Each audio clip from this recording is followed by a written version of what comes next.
Genesis chapter 8. But God remembered Noah and all the wild animals and the livestock that were with him in the ark.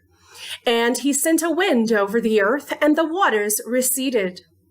Now the springs of the deep and the floodgates of the heavens had been closed, and the rain had stopped falling from the sky. The water receded steadily from the earth. At the end of the 150 days, the water had gone down, and on the 17th day of the 7th month, the ark came to rest on the mountains of Ararat. The waters continued to recede until the 10th month, and on the first day of the 10th month, the tops of the mountains became visible. After 40 days, Noah opened a window he had made in the ark and sent out a raven, and it kept flying back and forth until the water had dried up from the earth. Then he sent out a dove to see if the water had receded from the surface of the ground. But the dove could find nowhere to perch because there was water over all the surface of the earth, so it returned to Noah in the ark. He reached out his hand and took the dove and brought it back to himself in the ark. He waited 7 more days and again sent out the dove from the ark. When the dove returned to him in the evening, there in its beak was a freshly plucked olive leaf. Then Noah knew that the water had receded from the earth.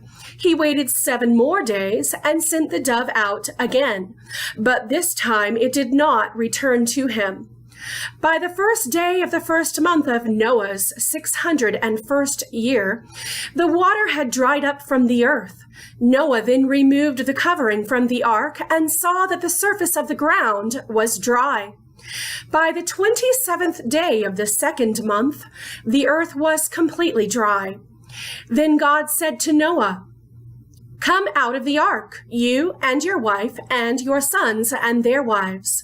Bring out every kind of living creature that is with you, the birds, the animals, and all the creatures that move along the ground, so they can multiply on the earth and be fruitful and increase in number on it."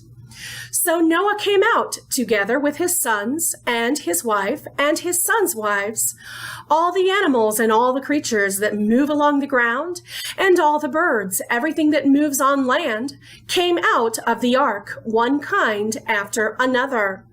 Then Noah built an altar to the Lord, and taking some of all the clean animals and clean birds, he sacrificed burnt offerings on it. The Lord smelled the pleasing aroma and said in his heart, "Never again will I curse the ground because of humans, even though every inclination of the human heart is evil from childhood. And never again will I destroy all living creatures as I have done. As long as the earth endures, seed time and harvest, cold and heat, summer and winter, day and night will never cease."